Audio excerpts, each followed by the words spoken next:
The Scream Kings are in no way responsible for any encounters with the paranormal, extraterrestrial abductions, eldritch insanity, hauntings, curses, hexes, demonic possessions, cryptozoological sightings, or any loss of sleep that results from listening to this podcast.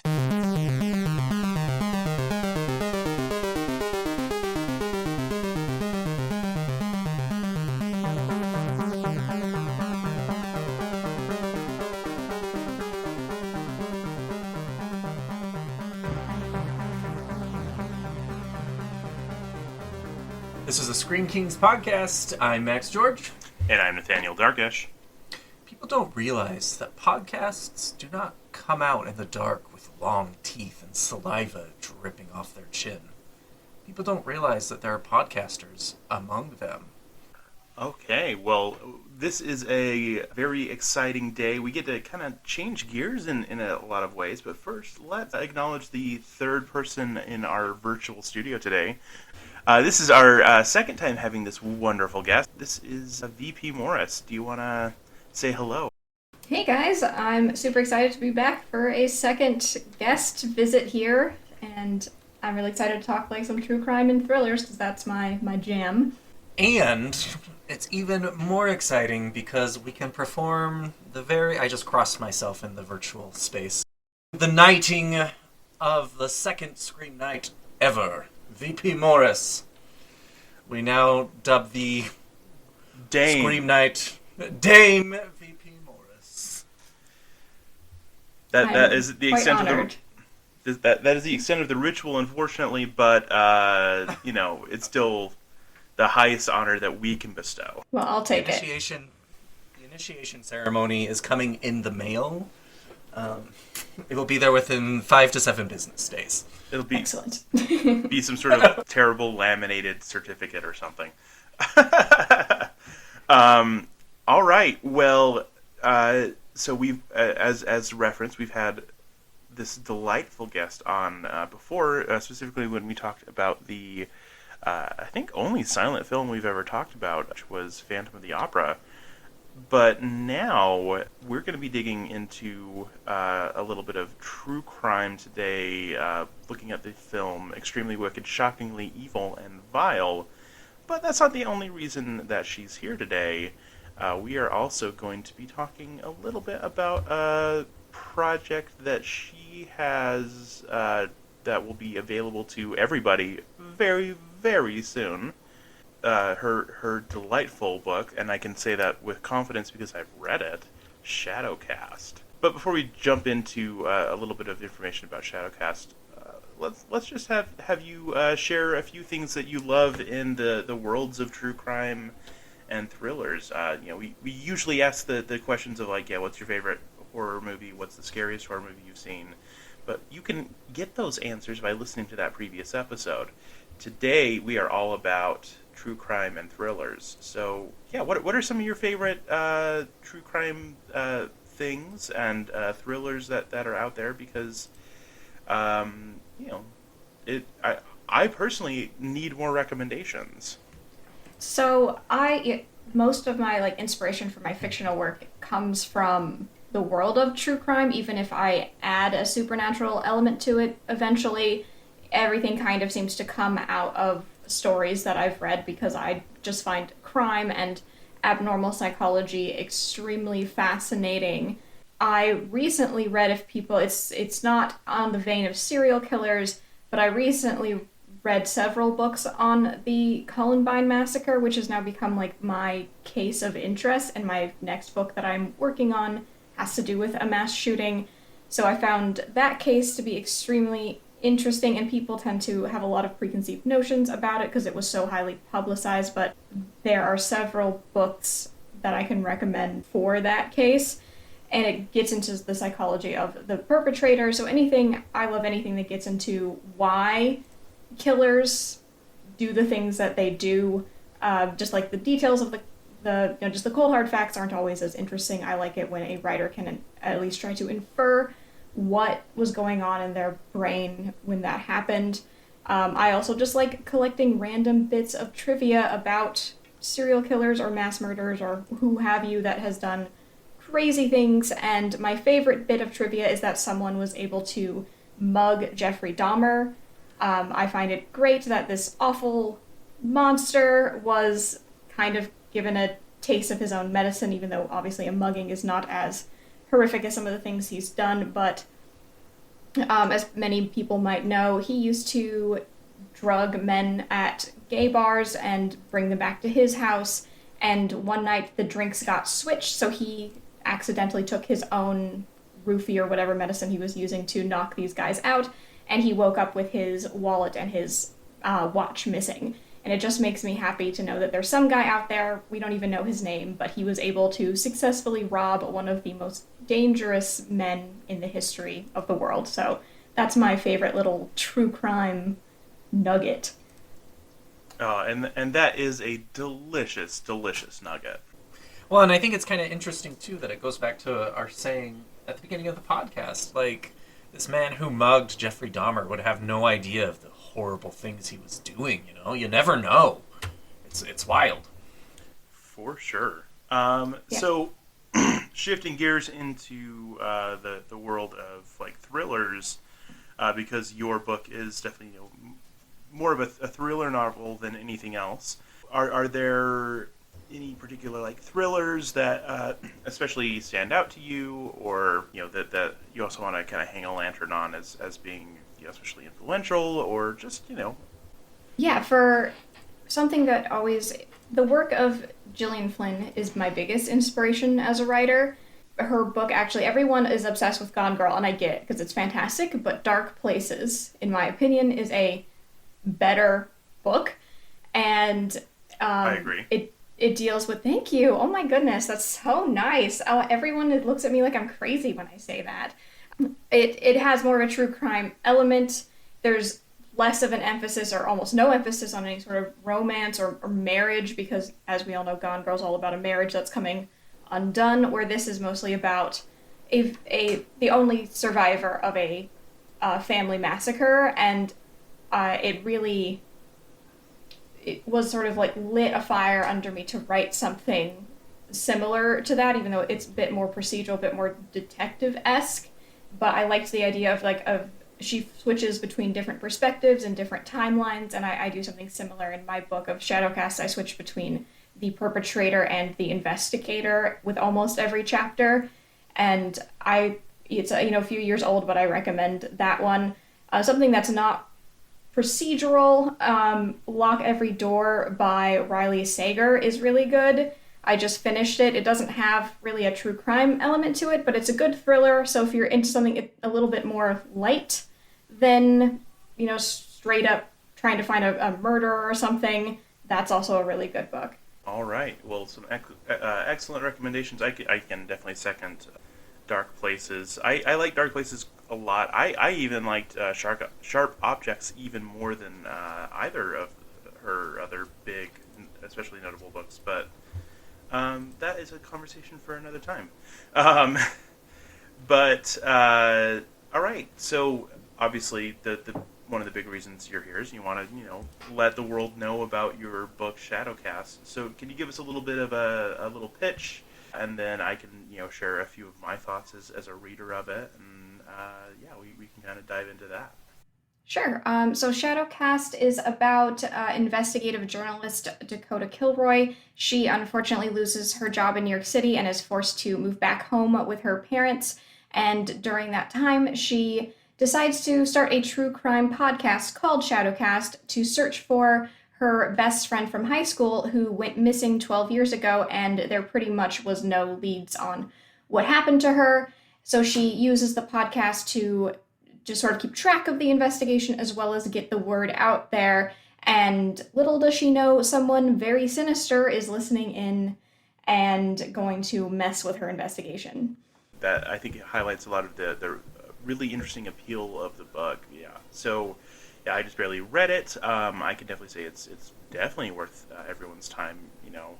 Horror fans will definitely enjoy it because it has a lot of interesting, very dark tidbits to it. I consumed it over 2 or 3 reading sessions. It was just really a solid, very spooky experience, but in a way that is very much grounded in reality and in the real life monsters that sometimes walk among us. So, Well, and I think it's also, I mean, unfortunately didn't get the chance to read the book. I have access to the book and I will be reading it, but what a pragmatic kind of topic for nowadays. I mean, podcasting has exploded in the last few years, and who's really listening? It's kind of a creepy thought to think about. Exactly. I kind of feel like some of these true crime podcasts who have sort of a mission in mind of solving a case kind of creep me out because generally, they're not a cop. They're not someone who has, like a police force behind them, a badge and a gun.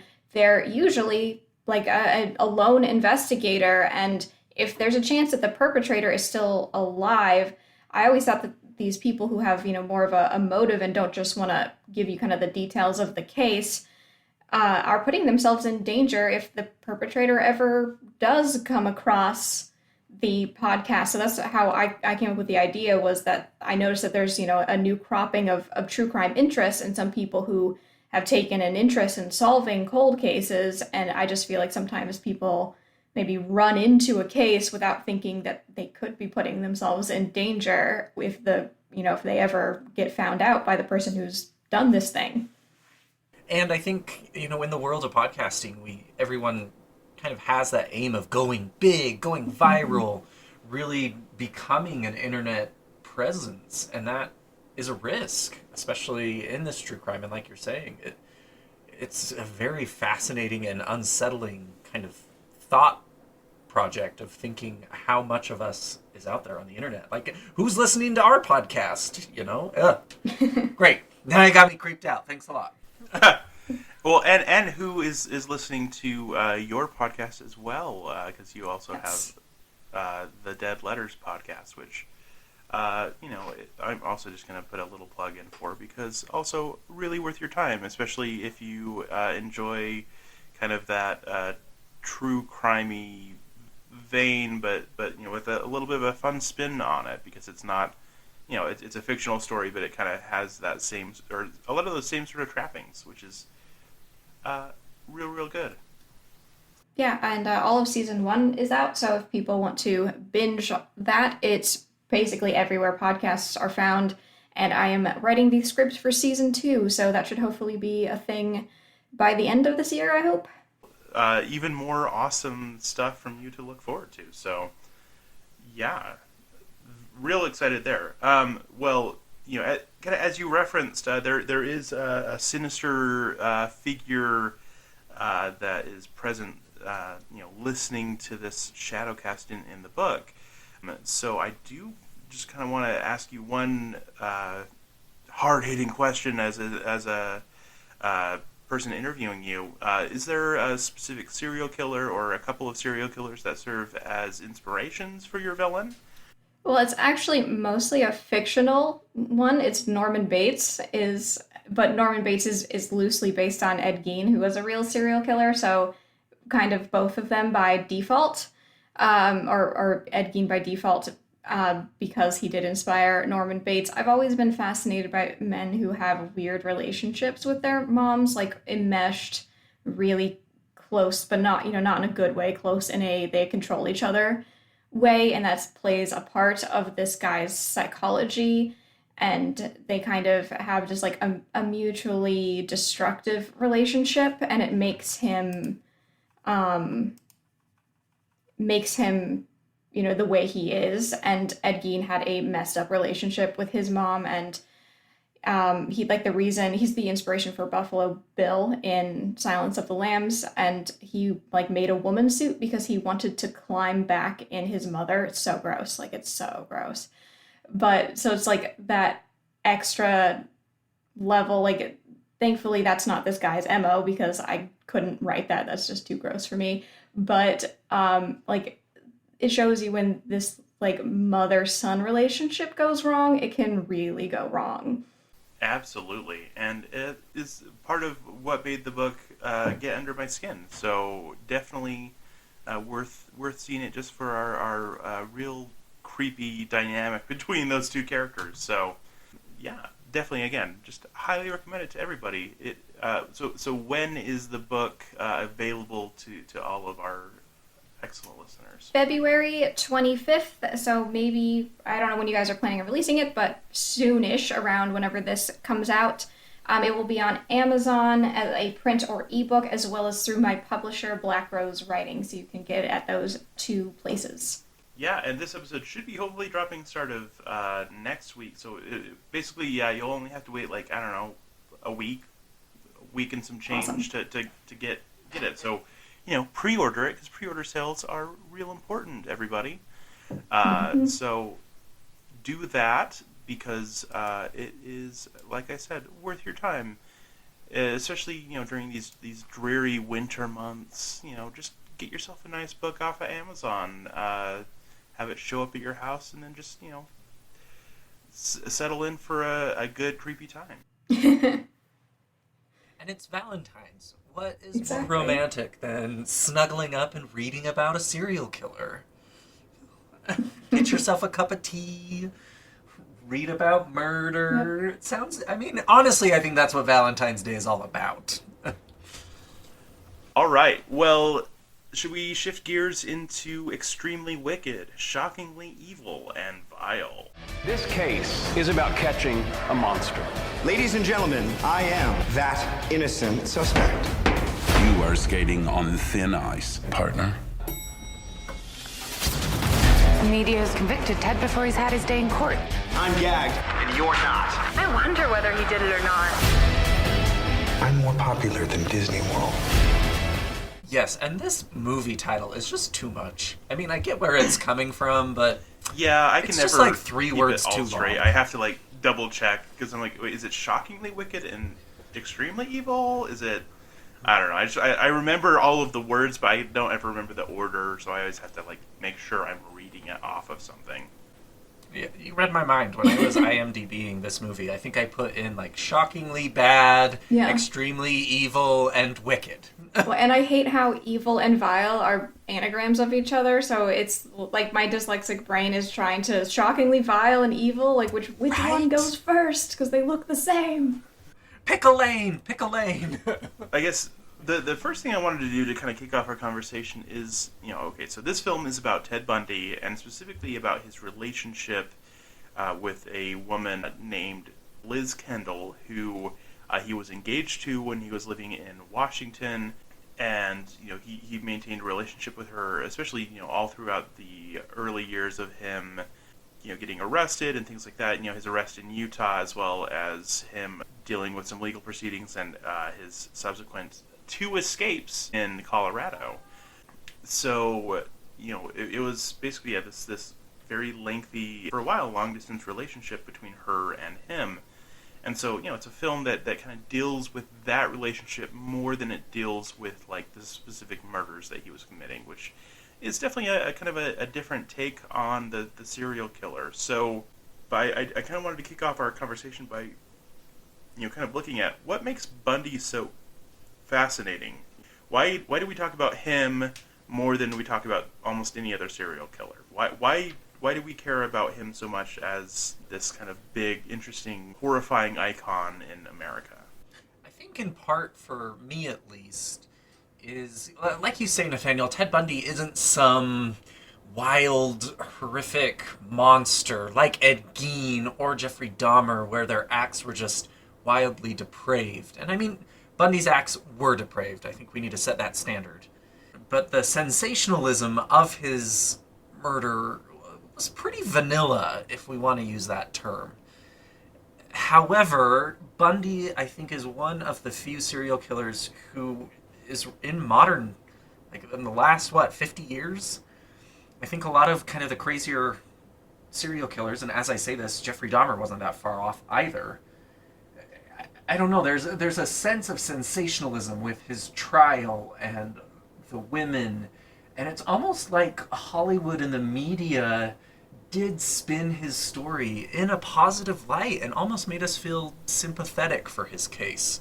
And maybe that's because the nature of his crimes weren't as lurid as, say, Dahmer's. But it is this weird psychological I think conundrum. it's mostly because he's attractive. We're simple creatures. We like people, regardless of if you're attracted to men or not. Like, you like people who are good looking, and you're more likely to be on the side of someone who's good looking. Like, it's been psychologically proven that people who are conventionally attractive or exceptionally attractive get just, an easier time in life. So I think when people saw him, they kind of were like, oh, he looks like someone I could be friends with or someone I would want to date. He can't be guilty. He's wrongfully accused, this poor, handsome man. Yeah, that's a great point. Yeah, and I definitely agree. And I think another thing that I think makes him so interesting to people to look at is the fact that he did escape custody. Like basically his crimes could have stopped cold, at least in Utah. They should have stopped in Utah. And then, when he went to, or was sent from the Utah prison to Colorado, he shouldn't have escaped at all, much less escape twice from their custody. And then, ended up going to Florida and then doing some of his most horrific, most notorious murders.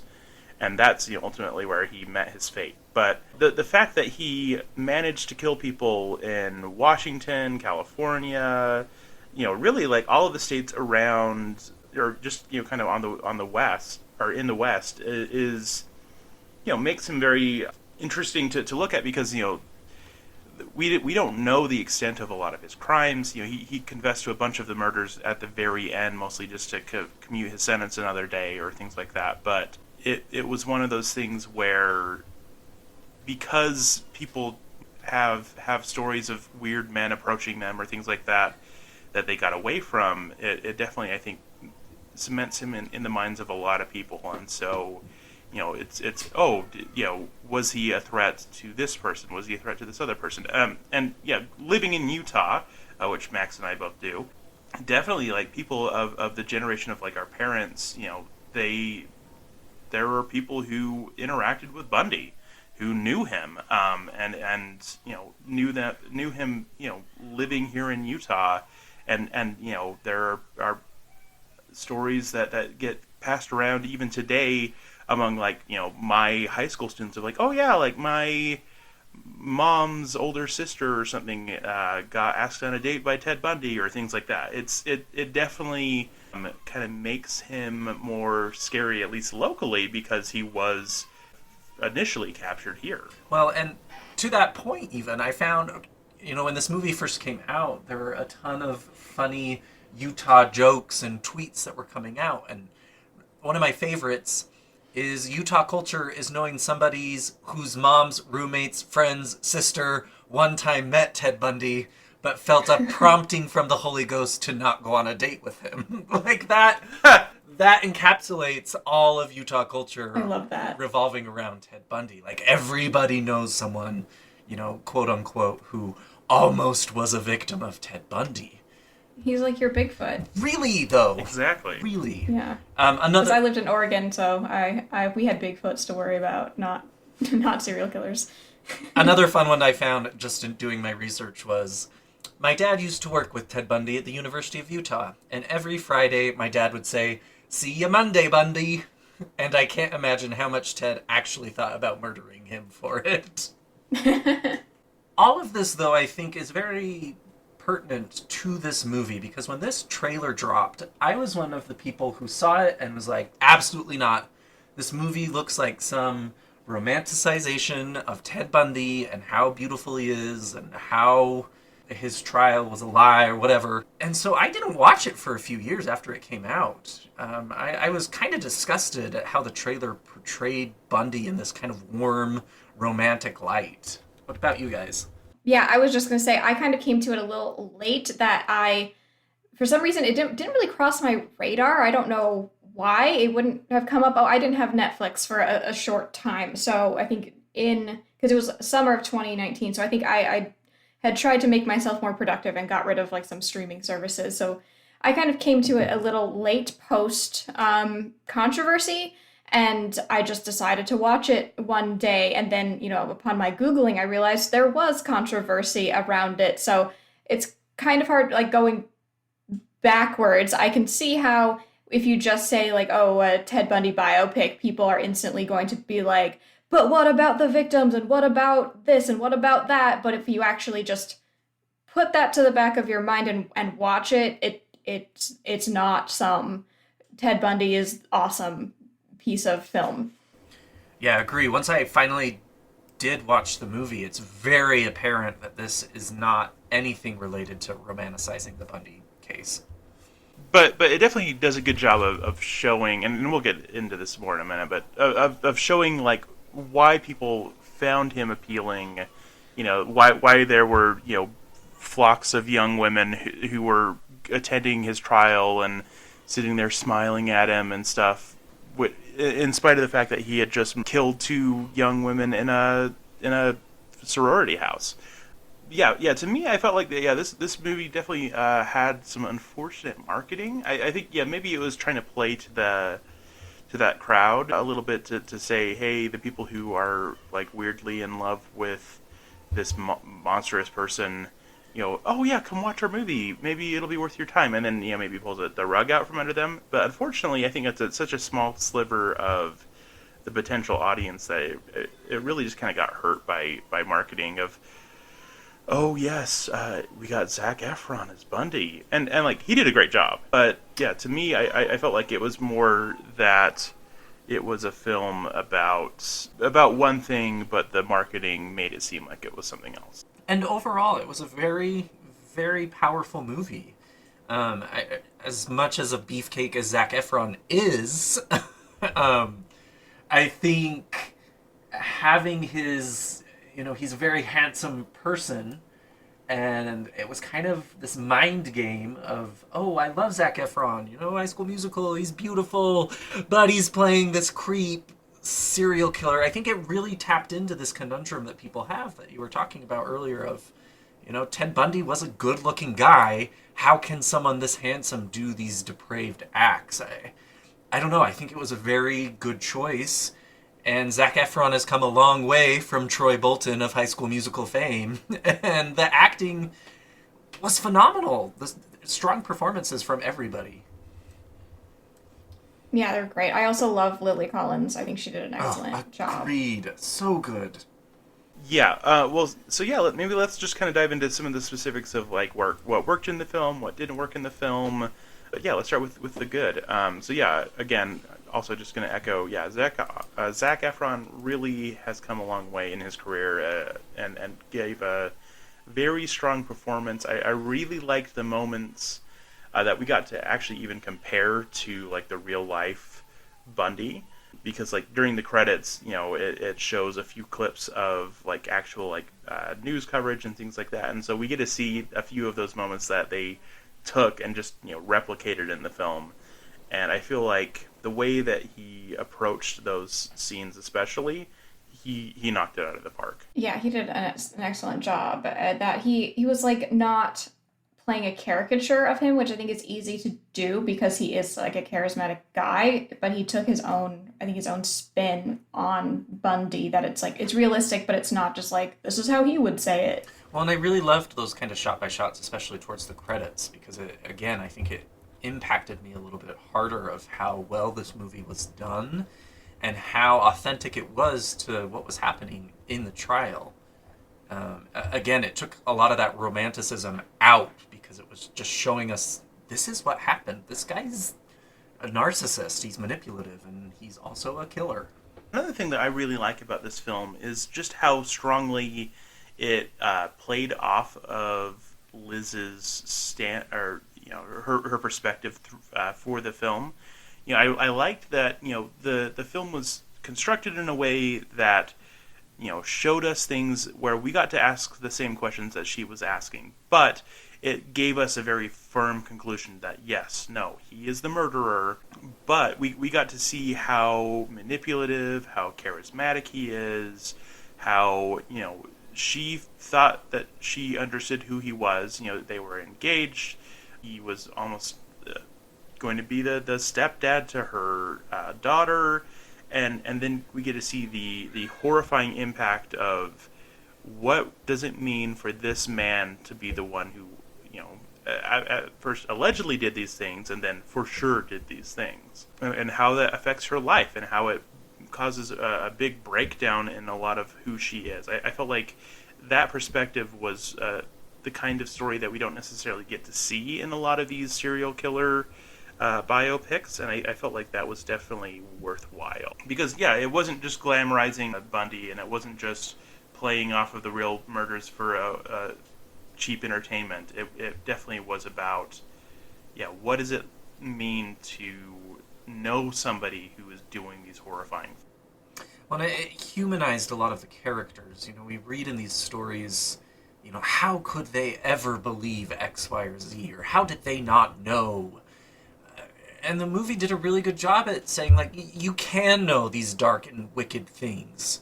But at the same time, when you care about someone and you love someone, it's this incredible cognitive dissonance that you have to experience of, shock and horror of what they're doing. It's a betrayal. And those moments, watching Liz kind of struggle through this, I wish we would have gotten more of that, because it just broke your heart for her of how, she had created this whole world, this whole life, and then all of a sudden it shattered. And, being a person of divorce, I'm not a serial killer, but I can understand that empathetic reaction of destroying that kind of life narrative for someone and how heavy that emotion can feel. Another thing I really liked about the film was just that it does a really good job of showing us how so many people managed to be under his spell. It played out the story in a way where we don't get any of the super hard evidence that he in fact is the killer until pretty late in the film. We get to see things through the perspective of him being able to make his spin on things first. And oh no, it's just because I ran a stop sign, and for some reason, I looked just enough like this other sketch, and they had my name for some reason. I don't even know why. Someone must have just laughed and thought that it would look like me. We get to see things, spun by Bundy before it kind of gets to the right people's ears. And so I liked seeing that, because it helps understand a lot of that mystique around him as a person, and get to kind of dispel a lot of that.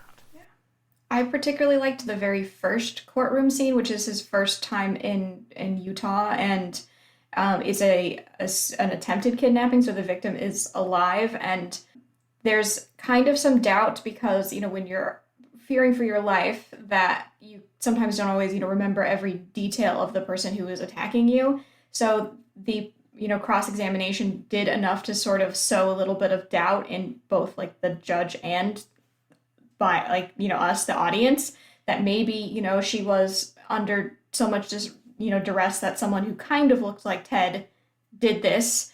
And, you kind of forget for a moment that, it is for real him. He's an awful human being. And when, Liz finds out that, the judge says he's guilty, she's, like, freaking out because she thinks her boyfriend is, like, wrongfully being sentenced to jail, which is terrifying. And so for a minute, I really feel, like, bad for her, and then, like, him via her, because I'm seeing him as, like, the boyfriend who is being taken from her. And I'm like, oh no, this is, like, a nightmare. And then I have to remember that, he's not being innocently, taken away to jail. He did this thing. Something that it doesn't bring up in the film, but I find interesting just, kind of looking at him as a figure is, I've had the experience just through a lot of, like, Utah writing conventions and things like that to meet a person who did his psych eval. His name is Al Carlisle. He recently just passed away. He talked about basically the experience of doing his psych eval. He was the head of the Utah State Hospital, which was the mental hospital, and so he sat down with him and talked to him, and talked to that basically, they had 3 different psychiatrists talk to him, and 2 of them were very much manipulated by him, and he actually kind of saw through a lot of his bullcrap. And so it was kind of interesting to see how, to hear him talk about, meeting Bundy and how manipulative he was, because, he was able to talk to him about a lot of his childhood experiences and talk to him about a lot of different things, and got to see how much everything he said was spun. Everything was, made or was presented in a way to make him seem sympathetic, or to make him seem like the victim or this heroic figure, and so kind of having that background when I came into this film was really interesting to have, because looking at that information and then going like, okay, yes, this is how he does a good job of manipulating things, because it's either that he is the poor victim or he is the most heroic guy ever, and it's never anything in between. You get to see how powerful his narcissistic tendencies are and how manipulative and charismatic he is, because he has so much practice feeding people lies. Yeah, so it was kind of cool to see those courtroom scenes, because you get to see it through that perspective, and again, it makes you ask certain questions. Yeah, and I just want to say it takes a lot to fool a forensic psychologist. So that shows like how little hope does the average person have if a forensic psychologist is also being duped by him, and not just one, apparently two, according to your source. I had one of my psychology professors was a forensic psychologist for Rikers Island, so she had like seen some of the worst criminals in the world, and she's tough as nails. So I can't imagine how conniving you have to be to fool someone like that. One thing I really liked in this movie was like the ways that it used little moments of horror very sparingly but very effectively. Like that closing scene where it has the horror of him like writing hacksaw, with his breath on the glass. Best scene ever. Yeah, that scene really made the whole movie for me. Yeah, I actually rewatched it. I don't really like to do that. Yeah, I don't really do that kind of thing either, but yeah, like that, just like how that whole scene played out. We had like little set pieces kind of present throughout the film of, okay, yeah, she was handed this envelope, but she's never looked at it, and finally she pulls it out, and she, what happened to her head? And we finally get to see her really, really confront him in a really meaningful way, and then him putting hacksaw. Oh, it just really cements the horror of what he really did. It was so good, and it's such a good suspense moment. And there's also, I don't know if you picked up on it, but the background music has a saw in it. So as the tension picks up, there's a sound of the saw. So if you like rewatch it a few times, you actually like start to notice that there's a sound of, I don't know what it sounds like to cut human bone, but I'm feeling that's what it would sound like, is this like frantic saw sound that as she's like realizing what he's writing, it just picks up in almost in that kind of like psycho jarring kind of ee noise. And it's just great. It adds that insanity to it. That is so good. That is so good. Like, just very impressive filmmaking. Whoever was in charge of the sound design then for that little bit was they did a real good job there. Right? Were there any other things that you really kind of want to highlight as far as like what worked for the film? Yeah, I actually I kind of am a bit of a nerd about clothes in film, and I noticed that their outfits mirror each other very frequently, and especially in the ending scene, they're both in a full-length orange outfit. Obviously his is prison orange, but hers is just a long dress, and I kind of felt like it's symbolic of both of them being in a form of prison, that he's literally in jail, but Ted has been mentally keeping her in jail, and the whole time, she's begging him to release her by admitting to his crime.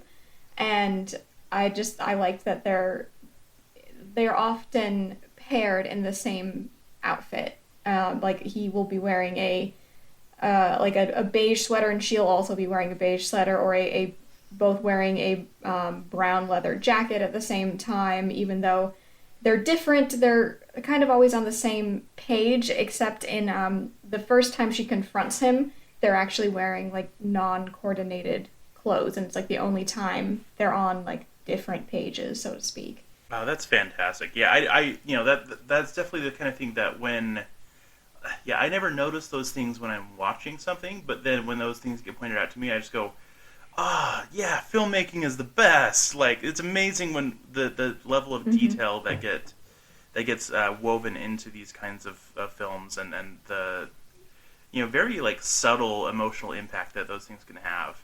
I think both of us being writers of literature, it can be interesting to see what other mediums get to use in their arsenal to be effective.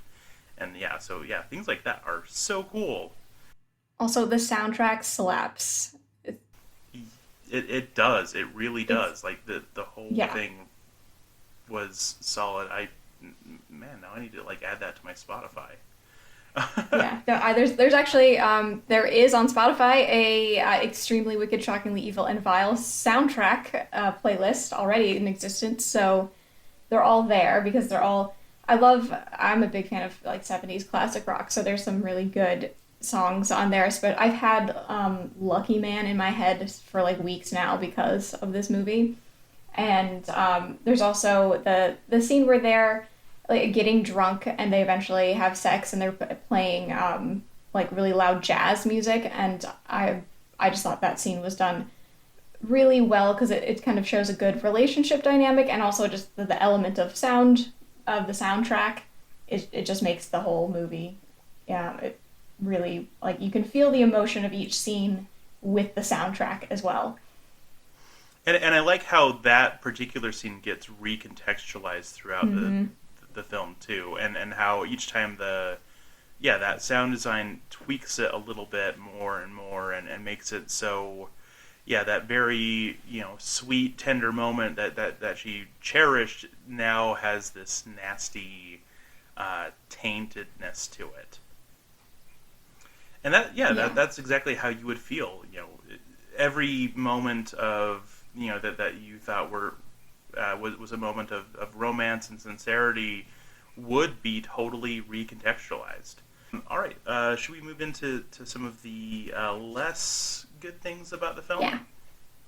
I guess the first thing for me is just I felt like a lot of the scenes with Liz, unfortunately, as soon as Bundy was kind of out of the picture, he was being incarcerated and stuff, a lot of her scenes kind of felt samey and flat, which I thought was a shame, because, like, she should be the protagonist, but she did not do very much pro-tagging. She wasn't super active. We get to see her reactions, and that is an interesting thing in and of itself, but I felt like it was kind of almost jarring to cut back to her and cut back to her watching the news and trying to move on with her life and her new romance and this and that. I felt like just a lot of those scenes, like, even though she did a good job with what she was given as an actress, just there wasn't that much there, unfortunately, because, she is, especially with the Florida stuff, like 1,000 miles away, so, what can she do other than just, drink and be sad? And so, along those lines, I actually would have really liked it if they had given the revelation that she was the person who gave Ted's name to the police much sooner, because I think it would have made moments of tension between her and him much more scary or uncomfortable or things like that. If we knew that, but he didn't, that would have definitely put an interesting spin on everything. And any given phone call could be the time that he is calling and goes, I know that you told them. Yeah. And so, I felt like that was a missed opportunity. Yeah, it was. I mean, it's kind of hard because clearly she's going through a depressive episode with the drinking and the moping around the house, because it's pretty clear at this point, regardless of his guilt, he most likely will be sentenced to life, if not get the death penalty. So it's kind of hard. Like, depression makes you a passive person. Like, it happens to you, unfortunately. So it's kind of hard to, especially since this is a real person, and she has a real book called The Phantom Prince, by the way, if people want to read it and get the real full story. She, is going to be depressed during this time, so it's kind of hard to show action. So it's like, I can't really fault, because she's a real person, so I can't be like, oh, you should have been more active. Like, I don't have a serial killer boyfriend, so I can't tell you how to go through that, but it's, yeah, if maybe there was some tension, or like in her moments of depression, she admitted to either Ted or just to her friends who were supporting her that she's the one who called in his name, and that's why she's having such a hard time. It's not just like, oh no, this happened to my boyfriend. It's like it happened to him possibly because of me. And it would just at least give her something to admit or something to actively do than just watch his court case and be upset. Yeah, exactly. So yeah, I think it would have helped to have that information sooner, but as a whole, I feel like, yeah, they did a pretty good job working with things, but, it just ultimately kind of made me connect with her less and connect with her plight less than I wanted to. Mm-hmm. Because, yeah, she was very passive for a lot of it. And, yeah, again, it makes sense, and it is what, in fact, probably really did happen, but it's still just, yeah, it makes it a narrative that's harder to connect with.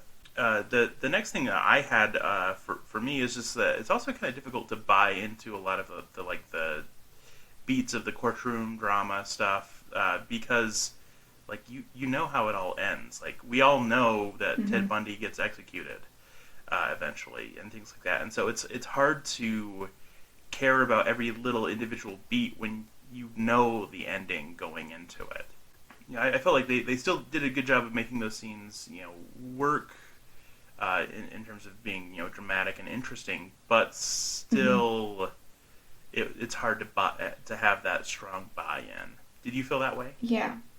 But yeah, it's like, it's hard to, I mean, I liked from a character study because seeing Ted as like his own prosecution and his own, I guess, almost like press media man, like he was in charge of his own image, and seeing how well he was able to just a kind of tap dance around the the stage that the media was giving him was, I kind of feel like they put it in not just because it actually happened and you have to obviously mention his trial, but it just shows you from a character study that he was able to smooth talk interviewers, and he was able to put on a good presentation in front of a judge, to the point that at the end, the judge was like, oh, it's too bad you went another direction, because I would have loved you to practice law in front of me. Like, how... The fact that a judge who is sentencing you basically to death for horrific crimes is like, oh, sorry, partner, you took the wrong route. It's like, clearly he's able to just, like, win over everyone. Yeah, and that is definitely a very interesting thing. And I really liked John Malkovich as the judge, by the way. He really did a good job of kind of showing this really interesting character who definitely, does a good job of really getting after Ted Bundy in some interesting ways, but also, yeah, is very sympathetic towards him as well, which was an interesting thing to see. I was just going to say, it's just, yeah, it's not usual to see a judge be anything other than this kind of weird, impassive force in a lot of film and television. I was going to say, I did enjoy all of the Florida pun dad jokes that were happening around this time. The whole, like, you're skating on thin ice and ice doesn't last long in Florida. I kind of liked that there was this, like, cheesy humor, even though they're all being, it's a very serious case, what's going on, that the prosecution and the judge and, like, some figures in the media were making, like, oh, it's the Sunshine State jokes, even though they're talking about murder. Yeah, I definitely appreciated that too, and I find it really just kind of an interesting thing that those were real lines from real life.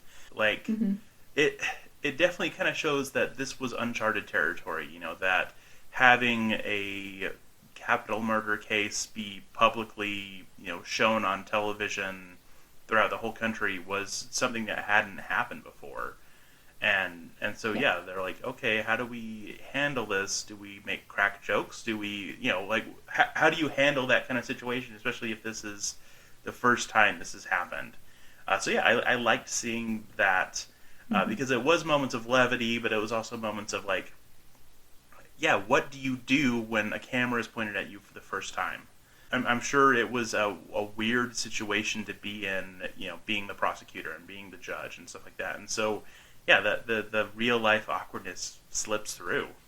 Yeah, I think they might have, I mean, I can't speak for them, but they might have wanted to like put on a good show or be likable and kind of get their 15 minutes of fame, because who knows when they would be televised again. So it's kind of, I could see, especially opposing counsel who seemed to be a bit of a showboat, played by, I forget the actor, Jim Parsons, right, for Sheldon Cooper.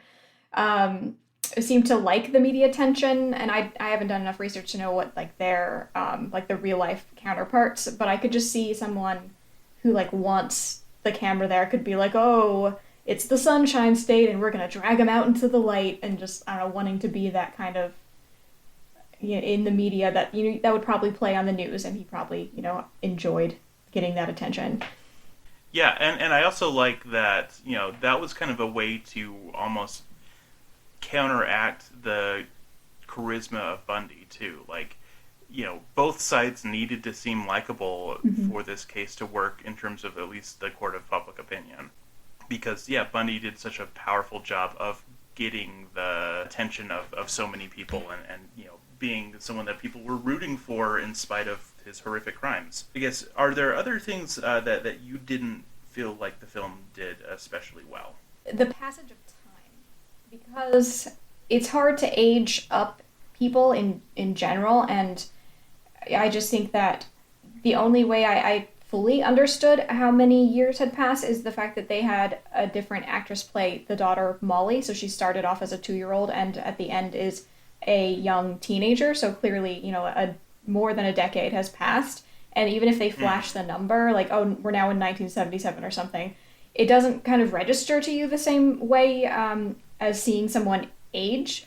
So not to get like, I don't know, they didn't need to go all special effects on it, but I kind of forgot that so much time had passed, because Lily and Zach obviously only aged like a few months during the production of this. And at the end, when, you know, she's demanding like, release me, she looks almost exactly the same as she did at the very beginning. And I kind of wish they had done maybe like put some gray in her hair, or, you know, maybe just a little bit of faux wrinkling to show that she's now, I believe, like in her 40s versus in her late 20s at the start of this whole thing. And because I just kept having to be like, oh, wait, you know, what year are we in, and how many people like would have been killed during this point? It just, if they could have just made the timeline a little clearer, I would have preferred that.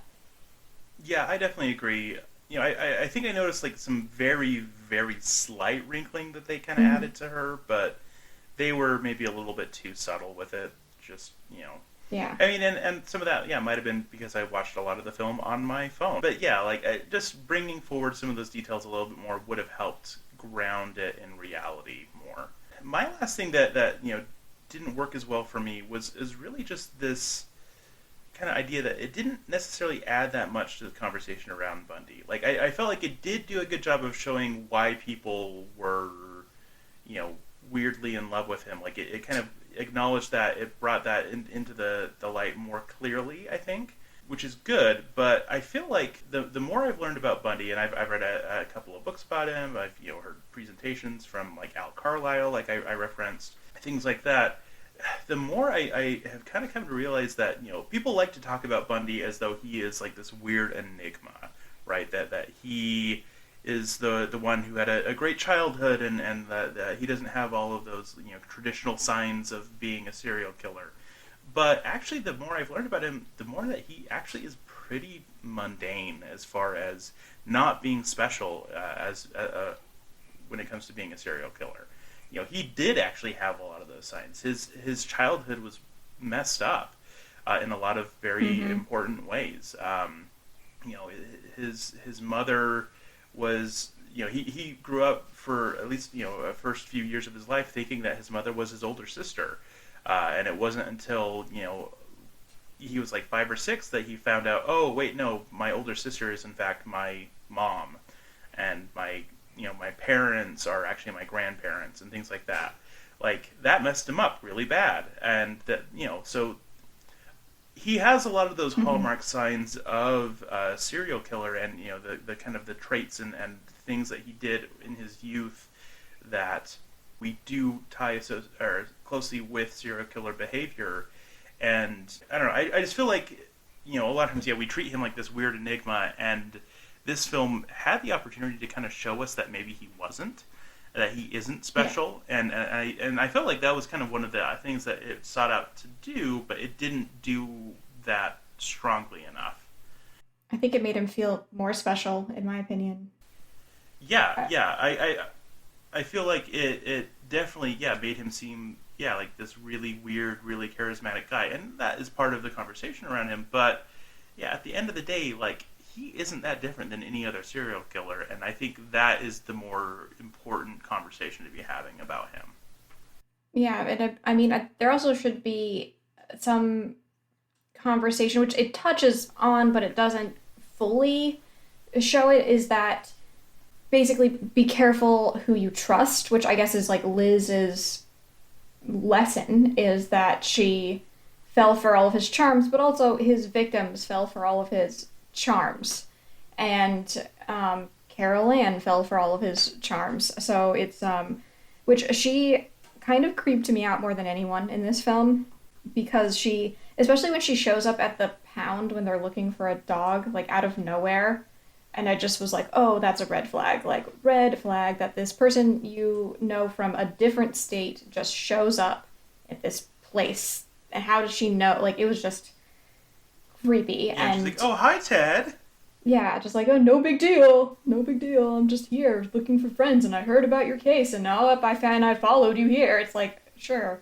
And just like her kind of, and I don't mean to insult the real woman, but the character, the sort of almost like Manson family devotion she has to him, of just like kind of just staring at him like, whatever you want, Ted, when they're talking in prison or on the stand or whatnot. It's I found that like to be, even though Ted's the more disturbing individual, I felt more unsettled whenever she was on screen than when he was on screen. Yeah, for sure. And I guess props to that actress. So Kaya Scodelario. She really did a good job with that role, in making that character both believable, but also, deeply unnerving.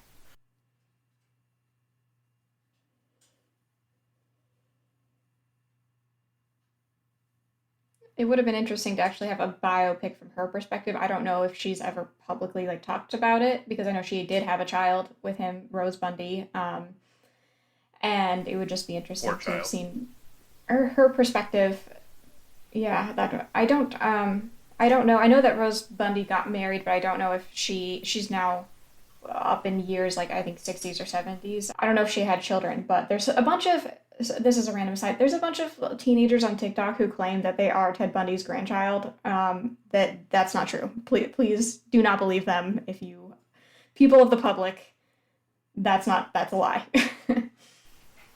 Yeah, and also, why would you brag about that? Why would you bring attention to that? Like, I feel really bad for Rose, because, she has no say in who fathered her, but, like, she's got some messed up parents, and I'm sure there was some psychological trauma to unpack there, and I hope she did. It's a lot I can't imagine. I've always wanted to know, like, how did she find out, but well, I guess we'll never know. Yeah, that is a real interesting story that I would want to hear. I mean, part of that might just be my morbid interest in people's, I guess, trauma. But psychologically, I'm sure that was difficult to parse, especially because I'm sure she might have grown up hearing nothing but glowing things about her dad and how innocent he was and stuff from her very messed up mom. But that's a whole other barrel of fish, or kettle of fish, or whatever the saying is. Should we move on to ratings? Yeah. Okay, so Screams doesn't necessarily feel like the right thing to be approaching a true crime piece like this with, but hey, we're gonna do it anyway. So I gave it 2 Screams. I felt like that final scene that we talked about with the hacksaw thing really got under my skin, but other than that, I wouldn't say the movie is really scary in any significant way. Yeah, what about I would you? give it a 2 as well. Yeah, I agree with your 2, because There's also there's some descriptions of how he killed the sorority girls in his court case, and those descriptions are a bit unsettling, especially when you take into account that this is true and it did happen. So that's why it's above a 1 for me, just because, if this was completely fictional, it wouldn't really bother me because it's like, oh, it didn't happen, but he did do these horrible things to his victims. But I do like that, since it isn't that scary, it's a way to approach either true crime or horror with people who aren't really fans of the genre. So if you have someone who's like a bit jumpy in your life and doesn't really like that sort of thing, this really wouldn't upset them too much. Like, it's a darker subject matter, but there's no real gore, there's no jump scares, it's pretty tame. Max, who had to go to his daughter's basketball game, gave it a 1, which I get. I think he might have not been thinking about those particular moments, but yeah, as a whole, this isn't necessarily a scary film, but it's definitely still a film for horror fans in a lot of ways, because it is, dealing with a lot of things that we like to talk about: abnormal psychology, the impact of serial killers, things like that. So crowns-wise, I gave it a 7. I felt like it was a well-constructed film, though ultimately it did kind of suffer from the very inactive protagonist in a lot of ways. Do you guys do 0.5 crowns, or do they have to be whole numbers? You can do whatever you want. 0.5 is totally okay, acceptable. Awesome. Yeah, so I would actually think I'm kind of in the middle between your score and Max's score, who's not here, which is a 6. I would say a 6.5. It's done, like, it's a good movie, so it's not like, oh, skip it. It's done well. It has, a concise plot. It's easy to follow. You feel for Liz, and you see, Zach's performance is really excellent, but it does have kind of that mushy middle where Liz is just depressed and she's not doing much, and you kind of get a little lost, and you're not really engaged in that when you're waiting to figure out what's going to happen to Ted.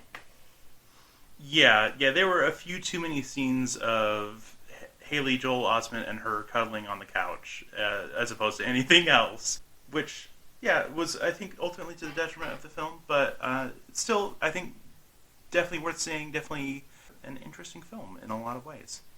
All right, well, I guess the last big thing that we have is just, how have you been staying spooky lately?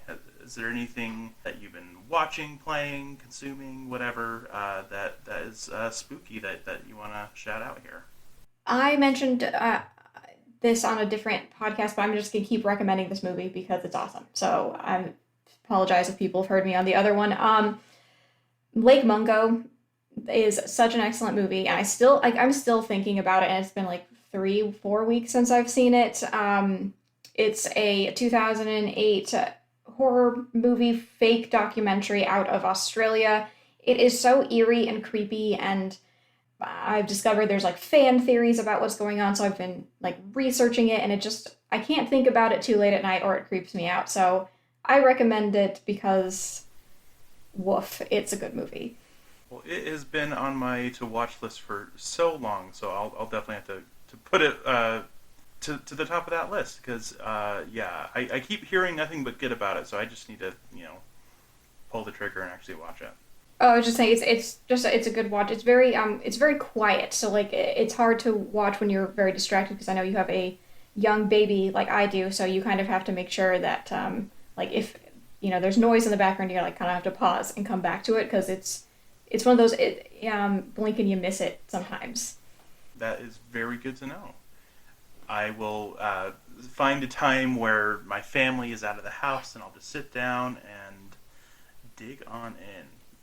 Lake Mungo. How I have been staying spooky lately, though spooky might not be the right word, is I recently discovered a TV show called Garth Marenghi's Dark Place. Have you ever heard of this? No. So it is a comedy series, but it definitely is like playing off of a lot of horror tropes and stuff like that. So it came out back in 2004, which is actually like incidentally at the exact same time basically as when Stephen King's Kingdom Hospital came out. So it's a British TV show, or it was a miniseries. It's like 6 episodes long. But what it does is it takes like all of those like 80s and 90s like horror miniseries, especially like those Stephen King ones, like, you know, like Kingdom Hospital or The Stand or Rose Red or things like that, and it's kind of a send up on all of those. Basically, Garth Marenghi is this like horrible amalgamation of it, like every bad horror writer ever, and it's that he has made this, you know, TV series that got ended up getting canceled before it started, you know, back in the 90s, and so now he is finally releasing it now, you know, in the 2000s, and so it like cuts between the show and then like interviews of him talking about the show, and it is absolutely hysterical. Like if you've ever watched any Stephen King miniseries, if you watch things like Twin Peaks, if you watched Dark Shadows, whatever, it's just like this perfect parody of like everything ridiculous in horror television that's ever been done. I am kind of obsessed with it. But yeah, it has like a lot of... I just looked it up. It looks great. Oh, it's so wonderful. And it's all on YouTube. Probably not legally, but you can find every episode on YouTube very easily. And yeah, it has like Matt Berry, who is like in the What We Do in the Shadows TV series. Richard Ayoade. I don't know how to pronounce his last name, unfortunately. But yeah, he was like in the IT crowd. It's so terrible in the best conceivable way, and I have been laughing about it for weeks. You know, basically ever since I learned about it, which I learned about it on the Kingcast, that Stephen King related podcast that is also just something I have to recommend to everybody. Yeah, they had the person who plays Garth Marenghi and helped, you know, co-create the show.